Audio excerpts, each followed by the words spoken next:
টি-20 বিশ্বকাপ সামনে, কিন্তু বাংলাদেশের ব্যাটসম্যানরা নীরব, কুলুপ পেটে রয়েছে।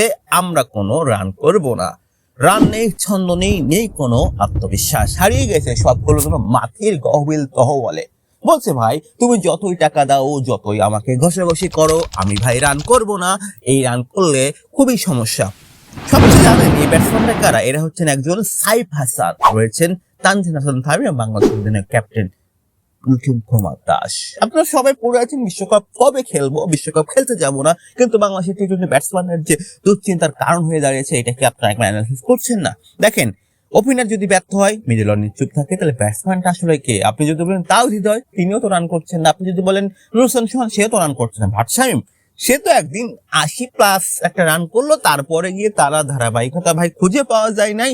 এইভাবে চলতে থাকলে বিশ্বকাপের মঞ্চে আমরা কি করতে পারি? একজন আশা দেখাচ্ছেন, তিনি হচ্ছেন পারভেজ হোসেন ইমন। তিনি দুর্দান্ত খেলছেন। এবারের বিশ্বকাপের আগে তিনি পিপিএল মঞ্চটাকে দুর্দান্ত খেলছেন।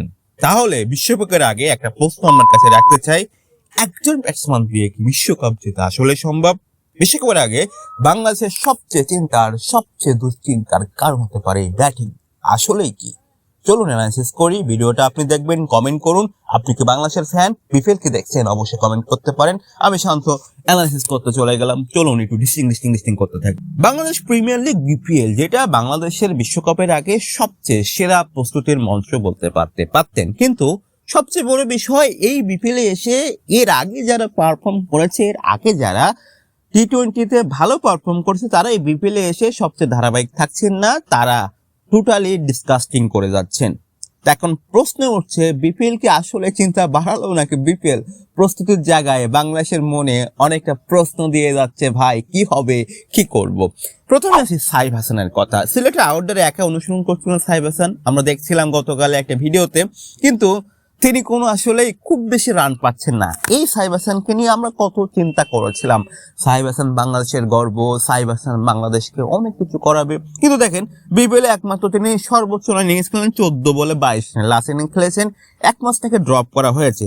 আর বাকি যে সংখ্যাগুলো যদি আপনাকে বলি, 4 বল 1, 17 বলে 9, 14 বলে 1, 24 বলে 15, সো কল টি-20 ইনিংস এগুলো। এইটা কি সাইফ হাসান?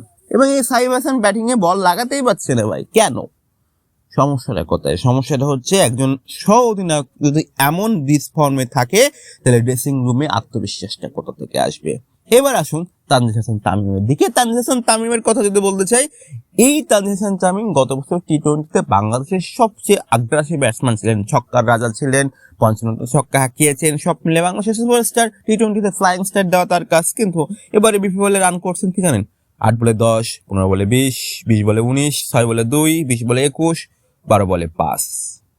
এই রানগুলো আপনি দেখে কি টেকনিকের সমস্যা নাকি বাড়তি চাপ কাজ করছে? ডাইরেক্ট সাইনে রাশি তাকে সাইনিং করেছে, কিন্তু তিনি ব্যাটিং এ তার কোনো একটা যে তানজিদ তামিম, সেই ছক্কার ভার কিন্তু আমরা দেখতে পাচ্ছি না। টি-20 বিশ্বকাপের আগে এইটা কি দুশ্চিন্তার কারণ না? এবার আসি লিটন কুমার দাসের দিকে। জাতীয় দলের তিনি খেলে থাকেন অন ডাউনে, কিন্তু বিপিএল এ ওপেনার প্রথম ম্যাচে যখন রান করেছিল 31 বলে 47 রান, মনে হচ্ছিল বস লিটন সন্দেহ ফিরছে, রান করছে, আত্মবিশ্বাস আসছে, কিন্তু এরপরে আর লিটনকে আর ধারাবাহিক দেখতে পেলাম না। 6 ম্যাচে 129 রান পরিসংখ্যান একজন অধিনায়কের পক্ষে বরং চাপের বলছে। অধিনায়ক যত লড়াই থাকেন না কেন, পথ দেখাবে ভাই কে? মিডল অর্ডারের কথা যদি আমরা বলছিলাম যে ভাই ওপেনিং স্লট নিয়ে বললেন, আমাদের ভরসার নাম তো ভাট শামীম, সে তো ভাই 81 রানের একটা অনবদ্য ইনিংস খেলেছে। ভাই 81 রানের একটা ইনিংস খেলেছে, কিন্তু ভাট শামীমের পরে তিনি কি করেছেন? পরের 3টি ম্যাচে 4, 11, 1 ধারাবাহিক তো নাই ভাই। এইভাবে চললে তো টি-20 বিশ্বকাপে, তাওহিদ বিশ্বকাপের আগে রংপুরে খেলছেন, কিন্তু তাওহিদ নিলামে বড় প্রত্যাশা ছিল, 6 ম্যাচে 106 রান করেছেন, স্ট্রাইক রেট ভাই 109। টি-20তে এইটা কি কোনো একটা যুক্তিযুক্ত স্ট্রাইক রেট বলতে পারেন? আর অন্যদিকে ভাই নুরুল হাসান সোহান, বাংলাদেশের MS ধোনি, তিনি করেছেন 4 ম্যাচে 20 রান। তো আনডাউটলি ভাই এটা বিশ্বকাপের প্রস্তুত হতে পারে না। এখন একটু অন্ধকারের ভিতরে আলো দেখাচ্ছেন কে? সেটি হচ্ছেন পারভেজ হোসেন ইমন। 4 নম্বরে ব্যাট করছেন, দায়িত্ব নিয়ে 8 ম্যাচে 236 রান, স্ট্রাইক রেট 140। এটা শুধু রান না, এটা একটা সাহসের গল্প। এই প্রশ্ন থেকে একজন ব্যাটসম্যান 11 জনের ব্যাটসম্যান দিয়ে সম্ভব কিনা। বিশ্বকাপের আগে প্রায় 2 মাস বাকি। বাংলাদেশের কোনো আর আন্তর্জাতিক মঞ্চ নেই, তারা বিপিএল এ হতে পারত, এটাই সবচেয়ে প্রস্তুতির মঞ্চ। কিন্তু বোলিং ভিন আলোচনা আমরা পরের ভিডিওতে করব, ফিল্ডিং নিয়ে আলোচনা তো আরো করব, কিন্তু সত্যিটা হলো ব্যাটিং না চাইলে কোনো কিছু সম্ভব না। টি-20 মানে 4 ছক্কার ফুলঝুরি। বিশ্বকাপ যদি আপনি খেলতে চান, ভারত এবং শ্রীলঙ্কায় খেলা, আপনি যেখানেই খেলুক না কেন, যেখানে খেলুন না কেন, এবার বিশ্বকাপটা একটু ফ্লার্টিং স্পোর্টে খেলা হবে।